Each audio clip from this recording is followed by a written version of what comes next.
نعم المولى ونعم النصير.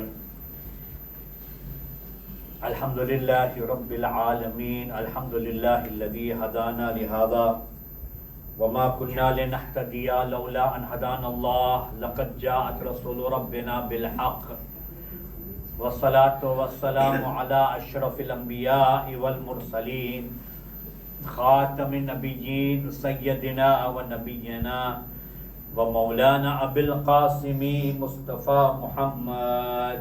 اللهم صل على محمد وآل محمد وبآله الطيبين الطاهرين المعصومين المظلومين واللعنة الدائمة على أعدائهم أجمعين من يومنا هذا إلى يوم الدين. رب اشرح لي صدري ويسر لي أمري واحلل عقدة من لساني يفقه قولي. أما بعد فقد قال الله تبارك وتعالى في كتابه الكريم. بسم الله الرحمن الرحيم. قل هل يستوي الذين يعلمون والذين لا يعلمون. صلوا على اللهم صل على محمد وآل محمد وعجل فرجهم. કુરાન મજીદમાં અલ્લાહ સવાલ કરે છે, ક્વેશ્ચન કરે છે કે શું ઇલ્મવાળા અને વગર ઇલ્મવાળા શું સરખા છે? અલ્લાહ એટલું ડીપ સવાલ કરે છે કે શું એક્ઝામ્પલ ઓરિજિનલ હોય અને જે 100 સ્પીચીસ મેમોરાઇઝ કર્યો હોય શું સરખું હોય? એક વખત આલ્બર્ટ આઇન્સ્ટાઈન એ ગાડીમાં ડ્રાઈવ કરતો હતો. એનું ડ્રાઈવર આગળ ને એ પોતે પાછળ. બહુ દૂર એને એ લોકોને જવું હતું કે ક્યાં એ લોકો જાય, કાંઈ સ્પીચ આલ્બર્ટ આઇન્સ્ટાઈનને કરવી હતી. તો ઓચિતાનું આલ્બર્ટ આઇન્સ્ટાઈનની તબિયત જરા ખરાબ થઈ ગઈ હતી. તો પછી ડ્રાઈવર એને કહે છે, મને લાગે છે તમારી તબિયત બહુ ખરાબ છે, તમે સ્પીચ નહીં કરી શકશો. તો એ આલ્બર્ટ કહે છે કે ના ના મને જવું ખપશે, કારણ કે હું એ લોકોને વચન આપ્યો છું. કે કેમ તમે વ્યાજ ન કરો, તમારા બદલી હું આપી દઈશ સ્પીચ. તો આલ્બર્ટ આઇન્સ્ટાઈન સ્માઇલ કર્યો અને કીધો બરાબર છે કે જો હું તમારાથી કેટલા વર્ષોથી તમારા પાસે કામ કરું છું, મને ઓછામાં ઓછા મને 100 સ્પીચીસ તમારા તો યાદ છે, મોઢે યાદ છે, અને હું તમારા સાથે જ છું. તો પણ તમે તમારે આલ્બર્ટ આઇન્સ્ટાઈન કીધું ઓકે ફાઇન. તેઓ જે છે આલ્બર્ટને કોઈ દિવસ જોયા નહોતા. તો એ પણ ડ્રાઈવર એમ કીધું એ લોકો નથી જોયા, તો આપણે ફાયદો ઉપાય, તમે આરામ કરો, તમે સીટમાં બેસી જાઓ. ઓકે. એ જે છે લેક્ચર એટલું જબરદસ્ત, બધાય ક્લેપિંગ, બધાય એટલા વખાણ, કેટલું ફાઇન છે ને બધું ફાઇન. હવે જ્યારે સવાલ જવાબનો વખત આવ્યો, બધા સવાલ ઊંચો કર્યા, તો એ વાંકા ચૂકા જવાબ આપ્યો. એક એવું સવાલ એને પૂછા કરવામાં આવ્યો, તો એ કીધા કે વિચાર કરે છે હવે શું કરે. કીધા કે આટલું સહેલું સવાલ તમે પૂછા કરો છો મને, એટલું સારું સવાલ, એટલું સહેલું. એ સહેલું સવાલ જે છે ને મારું ડ્રાઈવર આપી શકે છે. આલ્બર્ટ સ્ટાઇન જે છે એઝ અ ડ્રાઈવરની શકલમાં અહીંયા બેઠો હતો. એક સલવાત મોહમ્મદ વાલે મોહમ્મદ પર. اللهم صل على محمد وآل محمد. તો એનાથી અંદાજો થાય છે કે ઈ ઇન્ટરવ્યુમાં કીધો હતો કે તમારામાંથી ઇન્ટેલિજન્ટ અક્કલવાળો માણસ કોણ છે. એ આલ્બર્ટ સ્ટાઇનને જેથી પૂછા કરવામાં આવ્યો આઇન્સ્ટાઈનને કે તમારી નજરમાં ઇન્ટેલિજન્ટ માણસ કોણ હોય. તો એ પોતાની ઇન્ટરવ્યુમાં કહે છે કે મારો ડ્રાઈવર. ત્યારે એ બધી સ્ટોરી એને સંભળાવ્યો. આ તો એક આલ્બર્ટ આઇન્સ્ટાઈનની ઇન્ટેલિજન્સની એક પ્રૂફ જેવું એ તો ડ્રાઈવરને આપ્યો. પણ આપણે કુરાન મજીદમાં જોઈએ, કુરાન મજીદની અંદર ઇન્ટેલિજન્ટ એટલે અક્કલવાળા એને શું કહેવામાં આવે છે? અલ્લાહુ અકબર, કેટલી ફાઇન એને કહેવામાં આવે છે ઉલિલ અલ્બાબ, એટલે ફિક્ર કરવા વાળા. ઉલુલ અલ્બાબ, અક્કલ વાળાઓ. કુરાન મજીદમાં જે છે અલ્લાહ સૂરે આલ ઇમરાનમાં ઇરશાદ ફરમાવે છે કે ઇન્ના ફી ખલ્કિસ સમાવાતિ વલ અર્દિ વખ્તિલાફી લૈલી વન નહાર લિઆયાતિ લિઉલિલ અલ્બાબ. આ જે દુનિયામાં જે યુનિવર્સમાં ઇખ્તિલાફ છે, દિવસ રાત, એ બધી નિશાનીઓ છે કેના માટે? લિઉલિલ અલ્બાબ, કે જે લોકો અકલને ઇસ્તેમાલ કરે છે, અક્કલવાળાઓ માટે, મતલબ ડીપ થિંકિંગમાં વાળા માટે. એ લોકો માટે આ એક નિશાની છે. અક્કલવાળો માણસો બહુ ઇમ્પોર્ટન્ટ છે. યાની અક્કલ ઇન્સાનની જે અલ્લાહે આપી છે કેટલી બધી ઇમ્પોર્ટન્ટ છે. મોટીમાં મોટી એ અક્લ છે. એક વખત એક બાદશાહનો જમાનો હતો. બાદશાહ લોકો જે છે તેઓના પોતાની જમાનાની અંદર જે છે એ લોકો જે ગુલામ એ લોકોને બહુ ખપતા હતા અને એ લોકોને હટ્ટા કટ્ટા એટલે જોરાતા, મસ્ક્યુલર, બહુ સ્ટ્રોંગ એ લોકોને માણસ ખપતા હતા. એ લોકો કામ કરે. તો એ જે છે બજારમાં ગયો કે આ બધાય જે છે સ્ટ્રોંગ છે ને આ પાતળો છે પણ બહુ અક્કલવાળો છે, હોશિયાર છે ને ઓલું જે છે આ બધી અંદર જે છે ક્વોલિટીઝ હતી. તો એ કીધા કે મને અક્કલથી શું કામ, મને તો કામ કરવાનું છે. કે જે પહેલવાન હોય, મસ્ક્યુલર હોય, તાકાત નહીં બરાબર, એ હટ્ટો ઘટમાં એટલું સુકેલો ક્યાંથી એને પાલ પે આપણે એ બહુ અક્કલવાળો છે, આ બેવકૂફ છે.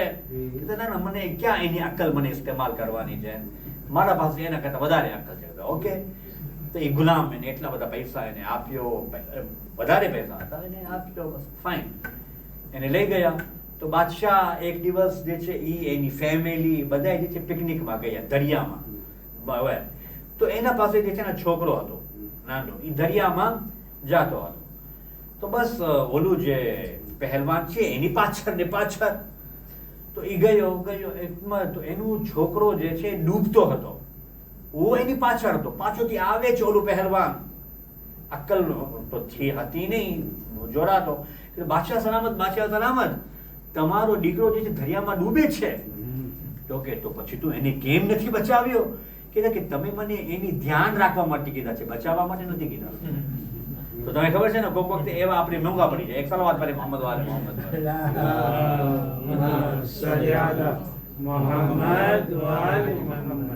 આપણે કુરાનને પૂછા કરે કે કુરાન કેને ઉલુલ અલ્બાબ કહે છે, કેને અલ્લાહ અક્કલ વાળાઓ કહે છે. અલ્લાહુ અકબર. અહાદીસોની અંદર અહલલ બેતની માંથી આપણે એ લોકોને પૂછા કરે કે કોણ છે અહલલ બેતની નજરમાં, કોણ છે કે જે ઇન્ટેલેક્ચ્યુઅલ અહલલ બેત. એ લોકો કહેશે અમને પહેલી ઇન્ટેલિજન્ટની નિશાની, 5 નિશાનીઓ છે રિસર્ચ કરવા પડવાને. ઘણી બધી નિશાની છે પણ 5 મેં આજે એક નિશાની ફક્ત ટૂંકમાં કે અક્કલ વાળો માણસ હંમેશા પહેલે વિચારશે પછી બોલશે. બરાબર છે? પહેલી એ વિચારશે પછી બોલશે, કારણ કે ખબર છે કે મારા આ શબ્દો જે છે કોઈની જિંદગી બરબાદ પણ કરી શકે છે, કોઈની જિંદગી સનવાર પણ કરી શકે છે, એને ઓલું કરી શકે છે, આગળ વધારી શકે છે. એટલે કહેવામાં આવે છે કે હંમેશા જે અક્કલ વાળાઓની જબાન જે હોય છે ને એ અંદર હોય છે, જ્યારે ખોલે છે તો શું ને શું એકદમ ખુશીના લહેરો ફેલાવે છે. પણ જે અગર કોઈ જજ્બાતી ઇન્સાન, બેવકૂફ ઇન્સાન અગર એ જબાન ખોલે છે તો પછી તબાહી અને બરબાદી ફેલાવે છે. એટલા તમે જો વર્ડ અને વર્લ્ડ, એક છે વર્ડ WORD, ઈ વર્ડ છે ને ઈ છે વર્લ્ડ. એમાં ફક્ત એલ નું ફરક છે બસ. ઈ શબ્દ અને ઈ દુનિયા, એમાં ફક્ત એલ નું ફરક છે. મતલબ શું કે અગર શબ્દ ને આપણે સરખી રીતે કંટ્રોલમાં કરી લેશું તો અમે આખી દુનિયાને અમારી હાથમાં લઈ લીધા છે. એટલે તો મૌલા અલી અલૈહિસ્સલામ ફરમાવે છે કે અલ ઇન્સાનુ મખબૂઉન તહત અલ લિસાને. ઈ ઇન્સાન જે છે ને પોતાની જબાનના નીચે છુપાયેલો છે. એના સ્પીચીસને આપણે જોઈએ કે કેવી રીતે વાત કરે છે, કેટલી બધી ઇમ્પોર્ટન્ટ મેસેજ છે આપણી અંદર. અને આ ઈ અકલ ઇન્સાનની નિશાની છે.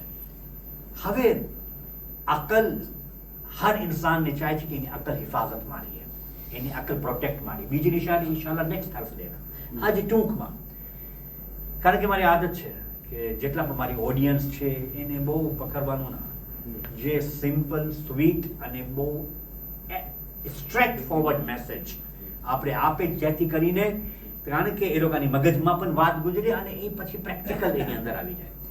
હવે અકલની આપણે હિફાજત કરવી બહુ જરૂરી છે, અકલને સાચવું બહુ જરૂરી છે. સૌથી પહેલા અકલ આપણી પોલ્યુટ થાય છે, અકલ આપણી ખરાબ થઈ જાય છે કે ઇન્સાન ગુસ્સો ન કરે, ગુસ્સોને કાબુ કરી નાખે. કારણ કે જ્યારે ઇન્સાન ગુસ્સો કરે છે એની અકલ ખતરામાં આવી જાય છે, એની અકલ જે છે એકદમ ડેન્જરમાં આવી જાય છે. ગુસ્સો ફક્ત અકલને જ ખરાબ નથી કરતી, બલકે ગુસ્સો જે છે ઘરમાં બરકતને પણ ખરાબ કરી નાખે છે, બરકતને પણ કાઢી નાખે છે. એટલા માટે કહેવામાં આવે છે ને કે અગર તમે બરકત ખપતી હોય, આપણે શું કરે છે કે આપણે જ્યારે બરકત ખપતી હોય તો આપણે મૌલાના પાસે જાય, તાવીઝ લખાવે ને બધું ધમાલ કરે. સિમ્પલ હિલ્લિયતુલ મુત્તકીન ની અંદર આપણા અહલુલ બેત અલૈહિસ્સલામ ફરમાવે છે, સિમ્પલ ટિપ હું તમને આપું છું કે એ જ્યારે પણ આપણે ઘરમાં જાય ને 3 કામ કરે, બસ ઇન્શાલ્લાહ બરકત થશે. અને બરકત છે પહેલા આપણે જ્યારે પગલું આપણે ઘરની અંદર રાખે, પહેલે આપણે જે છે સલામ કરે, સલામ અલૈકુમ કહે. આપણે ઘરમાં ભલે કોઈ હોય કે ન હોય સલામ કરે, બિસ્મિલ્લાહિર રહેમાનિર રહીમ આપણે કહે, આપણે કરી દે અને 3 વખત કુલ વલ્લાહનો સૂરો પઢે. કેટલી બરકત છે એની અંદર. આ નાના નાના ટિપ્સ છે આપણે બરકતને લાવવા માટે. અને એટલો ફાયદો છે એની અંદર કે અલ્લાહ સુબ્હાનહુ તઆલા અમારો ઘરને મહેફૂઝ રાખે છે અને સાથે સાથે ઇન્સાન ગુસ્સોને કંટ્રોલ કરે. જ્યારે ઇન્સાન ગુસ્સોને કંટ્રોલ કરી રાખે છે, બરકત એની ઘરની અંદર એકદમ આવે છે. એ અહલે બેત અલૈહિસ્સલામ તરફથી એક ટિપ્સ છે કે જે આપણે નાના નાના ટિપ્સ અગર આપણે એને અમલ કરતો ઇન્શાલ્લાહ અમારી જિંદગી એકદમ દુનિયામાં પણ આપણે કામયાબ અને આખિરતમાં પણ આપણે કામયાબ થઈ જશે ઇન્શાલ્લાહ. અને ફક્ત એટલું જ નહીં, સવારના પોરે આપણે જોઈએ તિબ્બે ઇમામ રઝામાં, તિબ્બે ઇમામ જાફર સાદિકમાં, એ કેટલા સાદા સાદા સવારના આપણે ઉઠે આપણે ઇતર લગાવે, ઇતર લગાવીને આપણે સૂંઘે. એ સૂંઘવાથી સલવાત પડે તો આપણા સવારથી લઈ કરીને સાંજ સુધી અમારી અકલ હિફાજતમાં રહેશે. ઇતર ખુશ્બુ કેટલો એનો ફાયદો છે. અમારી સવારથી લઈ કરી અને સાંજ સુધી અમારી અકલ પોલ્યુટ નહીં થાય, અમારી અકલ હિફાજતમાં રહેશે. અને પછી કોઈ ઇન્સાન બરકતની વાત કરી હતો, કેટલી બધી એવા ટિપ્સ છે કે સવારના નમાઝ પછી ભલે આપણે કાંઈ ઇબાદત કરે ન કરે, લાંબા સૂરા પડે ન પડે કાંઈ વાંધો નથી, ફક્ત બેઠો રહે, બસ સૂરજ નીકળવા સુધી બેઠો રહે, સૂયે ના. અલ્લાહ ઓટોમેટિકલી એની અંદર બરકત નાઝિલ કરશે, એની લાઈફની અંદર ચેન્જીસ આવી જશે. તો આ એક ઇન્ટેલિજન્ટ માણસની પહેલી જે નિશાની છે કે એ હંમેશા પહેલે વિચારે છે અને પછી એ વાતને પોતાની જબાનમાંથી કાઢે છે. અને આપણે કરબલામાં આગળ જોઈએ, આપણે બેસ્ટ એક્ઝામ્પલ આપણે કરબલામાં મળે છે કે તેઓ કેવી રીતે પોતાની અક્લની અને પોતાની જબાનની હિફાજત કરતા હતા. શબે આશુરા એનું પ્રેક્ટિકલ એક્ઝામ્પલ આપણે શબે આશુરા મળશે. કેવી રીતે એક માં પોતાના દીકરાને જબાન થકી એને ગાઈડ કરે છે, કેવી રીતે ઇમામ પોતાની ઔલાદને દિલાસો આપે છે એમની શહાદત પછી પણ. હાલાકે બધું તબાહ થઈ ગયું, ખૈમોમાં આગ લગાવવામાં આવી, પાણી બંધ કરવામાં આવ્યું, અને જ્યારે પ્યાસ લાગે છે ને ત્યારે ઇન્સાનને ખબર કે ઇન્સાન પોતપોતામાં કંટ્રોલ નથી રહેતો. અહીંયા ખૈમામાં આપણે જોતા હતા કે અલ આતશની આવાજ બલંદ થતી હતી, અલ્લાહ અલ્લાહ અને કરબલાની સખ્ત જમીન એટલા માટે તો કહેવામાં આવે છે ને ઇમામે હુસૈને સૈયદે સજ્જાદને વખતે આખિર રૂખસત ખાવામાં કે માટે જ્યારે કહે છે કે એ મારા દીકરા સજ્જાદ જા હું તો હવે જાઉં છું, હું પછી નહીં આવીશ. અકબર પણ ગયા અને પાછા નથી આવ્યા. એ મારા દીકરા સજ્જાદ હું પણ જાઉં છું, પાછો નહીં આવું, પણ યાદ રાખજો મારા પછી તારી જવાબદારી છે. અને જ્યારે તને કૈદખાનામાંથી આઝાદી મળે ત્યારે તમે મદીનામાં જાજો અને મારો પૈગામ પહોંચાડજો અને કહેજો કે જ્યારે પણ કોઈને પ્યાસ લાગે, તરસ લાગે તો મારી પ્યાસને યાદ કરી લેજો. અને કોઈ મારી બારામાં કોઈ ગરીબુલ વતન હોય, કોઈ મુસાફિર હોય તો એને કહેજો મારી મુસીબતને, મારી ગરીબુલ વતનીને યાદ કરી લેજો. વલعنતુલ્લાહ અલલ કૌમિઝ ઝાલિમીન. ઇન્ના લિલ્લાહિ વ ઇન્ના ઇલૈહિ રાજિഊન. વસયઅલમુલ લઝીના ઝલમુ અય્યુલ કલીમ. પરવરદિગાર અમારી કલીની ઇબાદત તારી બારગાહમાં કબૂલ ફરમા. પરવરદિગાર આપણા બધાય મરહૂમીને જવાને માસૂમીનમાં જગહ ઇનાયત ફરમા. પરવરદિગાર અમારી બધાઓની ઘરમાં ખૈર વ બરકત નાઝિલ ફરમા. પરવરદિગાર શબે જુમા છે, શબે રહેમત છે. પરવરદિગાર આપણાથી તો રાજી થઈ જાય. હમણાં જ આપણે દુઆએ કુમેલમાં આપણે સાંભળ્યા યા સરીઅ રિદા, તું જલ્દ રાજી થવા વાળો છે. પરવરદિગાર તો આપણા બધાઓથી તો રાજી થઈ જા. પરવરદિગાર જે પણ કોઈ બીમાર છે, બીમારી કરબલાના વાસ્તે શિફાએ કામિલ અતા ફરમા. પરવરદિગાર તો આપણા નવજવાનોને દુનિયા અને આખિરતમાં કામયાબી અતા ફરમા. અને પરવરદિગાર જે પણ કોઈ મરીઝ છે તેઓને જલ્દ સે જલ્દ શફાયાબી અતા ફરમા.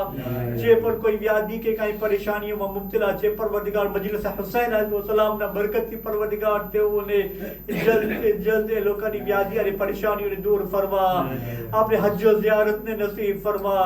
ज़ालिमीन तो निस्त नाबूद फरमा, मज़लूमों ने तो हिफाजत फरमा. अपना वक्त ना इमाम ज़माना ने ज़ुहूर मा ताजील फरमा. रब्बना तक़ब्बल मिन्ना इन्नका अंतस समीउल अलीम. अल्लाहुम्मा सल्लि अला मुहम्मद.